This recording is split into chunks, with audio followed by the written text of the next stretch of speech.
Hi guys, here it is Raji. As you asked, the concept like lacopron, which is very difficult area from molecular basis of inheritance.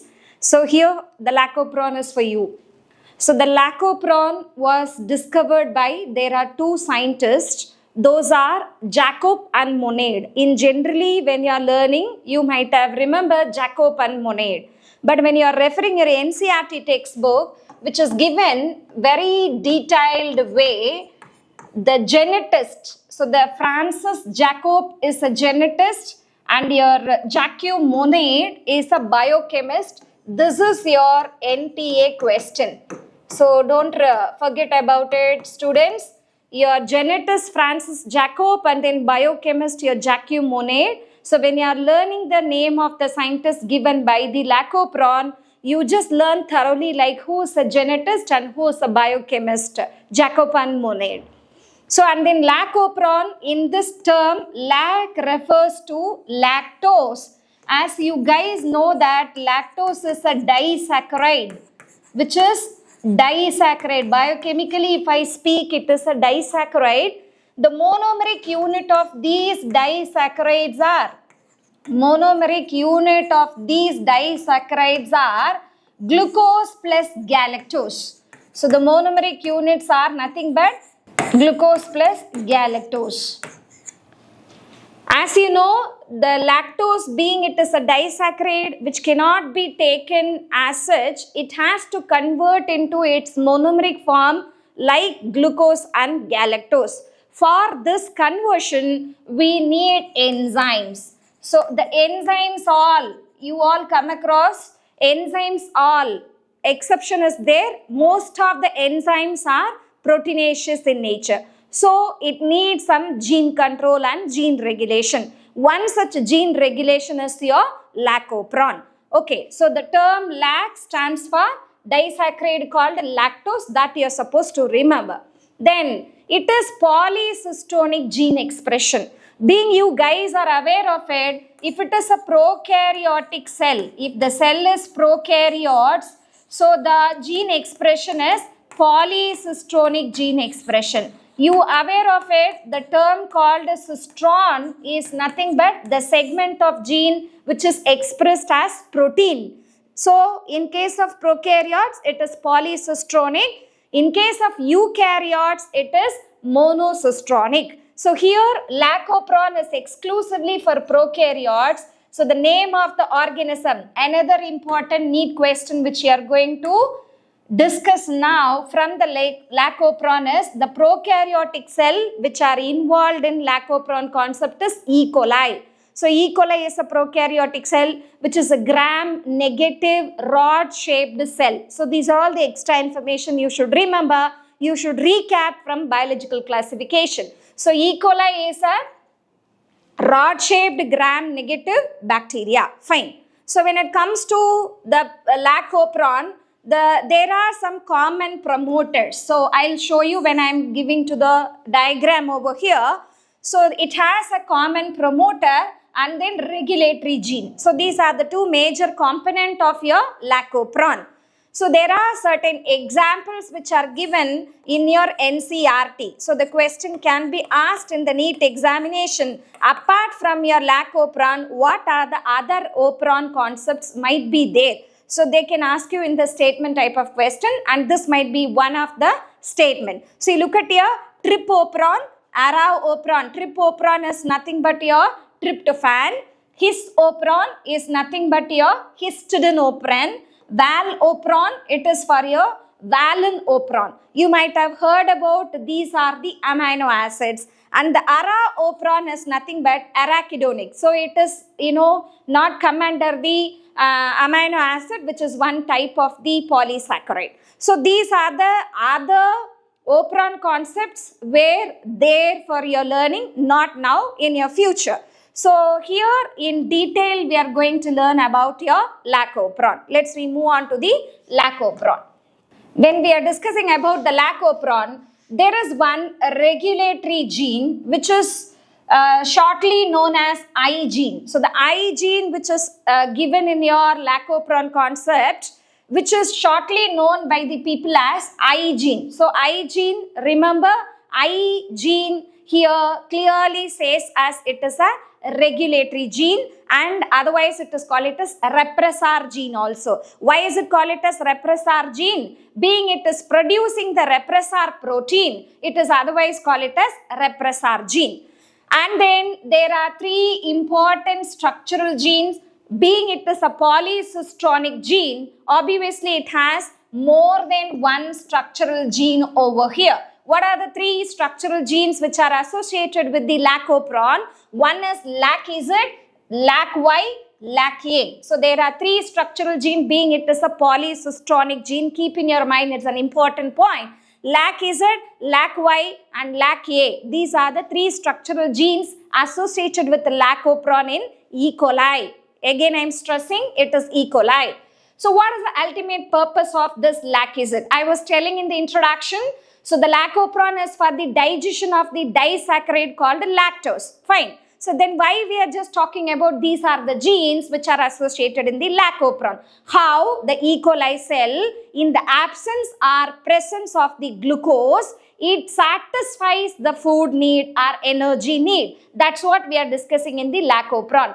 If the system is having only lactose, how the polycistronic gene of E. coli is functions, in the absence of lactose, how this lacopron is behaves. The gene switch off and switch on, regulation of gene control.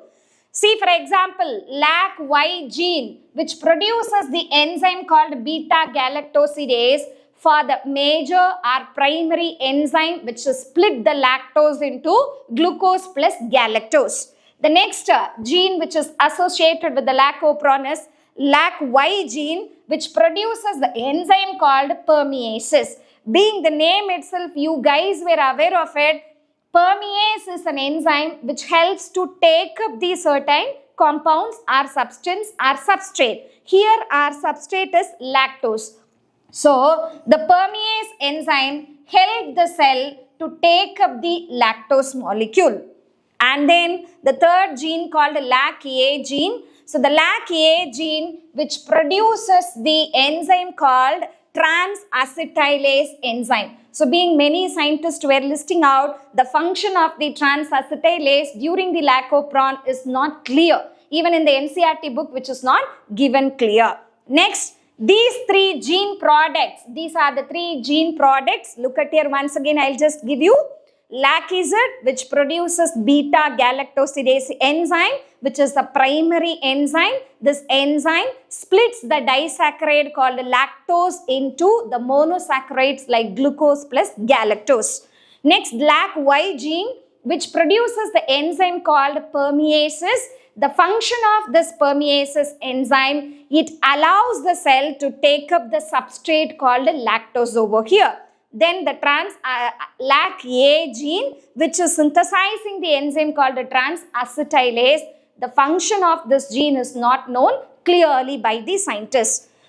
Anyhow, these three gene products in the lacopron required for the metabolism of lactose. Ultimately, the purpose of this lacopron is unavailable situation, uncertain condition, unfavorable situation of the E. coli cells.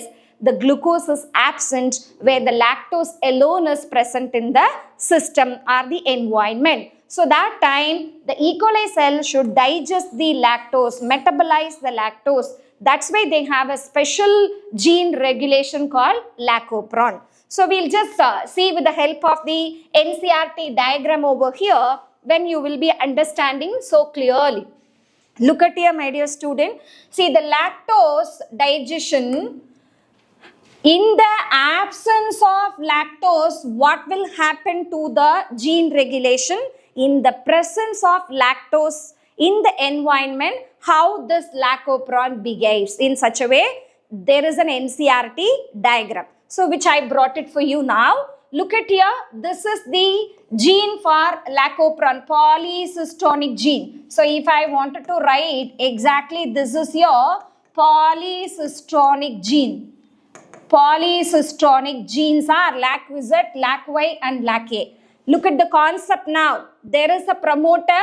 This promoter regulates this regulatory gene or I gene, and another promoter. This is for this operator.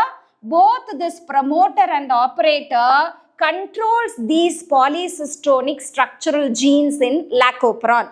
Now, in the absence of lactose, the promoter initiates the repressor production, and this I gene produces or it undergoes transcription, and they were producing the repressor mRNA. They are producing the repressor mRNA. This repressor mRNA produces the protein called repressor protein. So this repressor protein, in the absence of lactose, it goes and bind to the operator.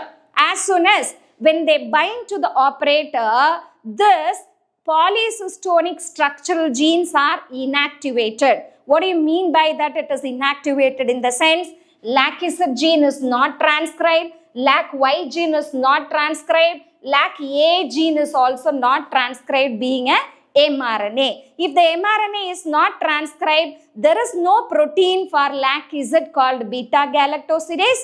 There is no product of LAC-Y called permeases. There is no product of LAC-A called transacetylase. Why there is no gene products now? Because the lactose is absent. So there is no lactose. The system no need these enzymes to find the lactose and digest the lactose, which means indirectly says that there is a presence of glucose over here. So in the presence of glucose or the absence of lactose, these polycystonic genes or lac polycystonic genes are switched off. How it is switched off? By the binding of this repressor protein to the operator gene. So this is what a clear picture on absence of lactose, what will happen in the E. coli cells. Next diagram, which is shown in the NCERT, will continue what happened in presence of your lactose. See, look at here, the same genes which are given here in the diagram. There is a promoter. This promoter is for the repressor gene, I gene, and another promoter is for this polycystonic structural gene of your lacoperon. Now, in the presence of your lactose, repressor I gene is transcribed. Both in the presence or absence of lactose, I gene is functioning. It is functioning. So now it is undergoing transcription. It is undergoing transcription. As you guys knows, what do you mean by transcription? Copying of DNA, one strand of DNA, which is nothing but template strand. Copying of information from the template strand of DNA into an mRNA, that process is called it as transcription. So the result of this transcription is nothing but your repressor mRNA. So there is a repressor mRNA. So this repressor mRNA produces the protein called repressor protein. Guys, you look at here, this red color is repressor protein. So this is the repressor protein. So here there is a lactose. This yellow color will be your lactose. So lactose is a inducer. So lactose is an inducer over here. So lactose is an inducer. Now this lactose binds to the repressor and it inactivates the repressor. So who will be inactivates the repressor? Lactose inactivates the repressor. Inactivate the repressor. So being the repressor is inactivated, it cannot bind to the operator. So the operator is ready to transcribe the LAC-Z gene, LAC-Y gene and LAC-A gene. Now the product of your structural genes are ready. See, the LAC-Z gene is beta-galactosidase, LAC-Y gene is product is permeases, LAC-A product is your transacetylase. Obviously, these enzymes help the system to digest the lactose. So the beta-galactosidase helps to break the lactose into glucose plus galactose. As I am keep on telling you, these two were the monomeric units of lactose. So now the permeases helps them to take up, helps the cell to take up the lactose. To take up the lactose. So now the lactose can be utilized by the E. coli cell due to the presence of the special gene regulatory mechanism called lacopron. I hope you got it about this lacopron in detail. So these are the points where you're supposed to recap it with the help of your NCERT line by line. Then you will be clear in the lacopron. Thank you all.